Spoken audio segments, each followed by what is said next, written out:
السلام علیکم ورحمت الله. دوستانو یو دوستانو پوښتنه راڅخه کړې چې هاشمي صاحب دا ویډیوګانې چې کومې ته پر یوټیوب باندې جوړوې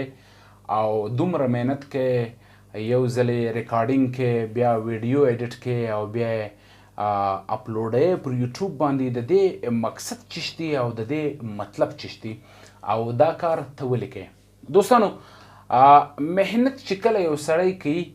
نو د هغه چې کوم پل دی د هغه چې کوم میوه ده او د هغه چې کوم مټاس دی هغه به درته یو ورځ نه یو ورځ ضرور میلاویږي. دوستانو یوټیوب یو داسې پلیټفارم دی چې په هغه باندې اوس هم ډېر ځوانان ډېر خلک ډېر کسان لګیا دي چې په لکونو په کروړونو او په زرونو پیسې چې کومې دي هغه دوی ترلاسه کوي او ګټي یې. نو په دې سلسله کې چې دی هغه فی الحال پښتانه چې دی هغه بالکل ناخبره دي او د دې شي څه چې دی هغه دی هېڅ کار هم نه دی اخیستی. نو زه به د پښتنو باندې دا غږ کوم چې تاسو سوشل میډیا موبایل خو ډېر زیات استعمالوئ لیکن تاسو کله هم دا سوچ نه دی ولی چې یاره زه به د موبایل کې یو داسې کار سټارټ کړم چې په هغه کې ماته څه ناڅه میلاو شي. ډېر داسې وروڼه سته ډېر داسې خلک سته چې هغه تر اوسه پورې بېکاره ګرځي کارونه هم نه وي او ډیوټیانې هم نه وي کاروبار هم نه وي او تعلیم هم ښه بلا تعلیم ورسره وي او ګرد ورځ په موبایل باندې هم اخته وي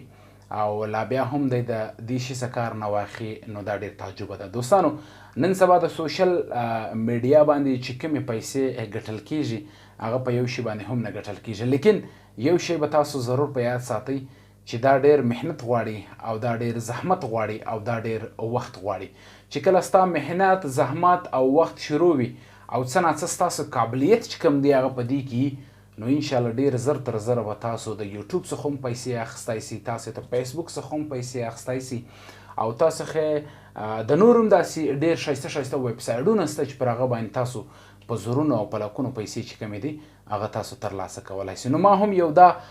طریقه چې ده هغه اختیار کړې ده د یوټیوب لار چې کومه ده هغه ما اختیار کړې ده نو کوشش چې دی هغه انشاءالله جاري و ساري دی دوستانو او پر روان وخت کې به انشاءالله تعالی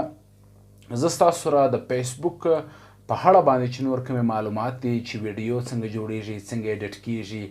او پیسې په کم ټایم باندې چې دی هغه را شروع کیږي و یو یوټیوبر ته چې د ګټه را روانه سي د آمدن را روانه سي دا ټول انشاءالله ویډیوګانې چې دي هغه به موږ تاسو تر پایه سره ګورو. کوم دوستانو چې په اول ځل زما چینل ته راغلي دي نو تاسو ته هرکلی کوم ویډیو د سره لایک کړئ او که چا زموږ چینل سبسکرایب کړی نه نو بالکل چینل هم د سره سبسکرایب کړئ د نورو ویډیوګانو دپاره انشاءالله زموږ تاسو سلسله چې کومه ده هغه به جاري و ساري وي لیکن زه پر پښتنو باندې غږ کوم چې تاسو و سوشل میډیا ته چې کوم دی هغه راشواسئ او تاسو په سوشل میډیا باندې کار شروع کړئ او د سوشل میډیا ګټه چې ده هغه هم ترلاسه کړئ. زه ډېر خوشحاله کېږم چې کله یو پښتون ځوان اورم یو شاه زلمی ووینم او دی د سوشل میډیا یو سټار جوړ سوی او په هغه باندې دی ښه شهرت او ښه نوم هم لري او ښه پیسې چې دی هغه هم ګټي. نو پر تاسو باندې هم غږ کوم چې تاسو هم سوشل میډیا چې دی هغه جوین کړي او کار پر شروع کړي او کار پر وکړي.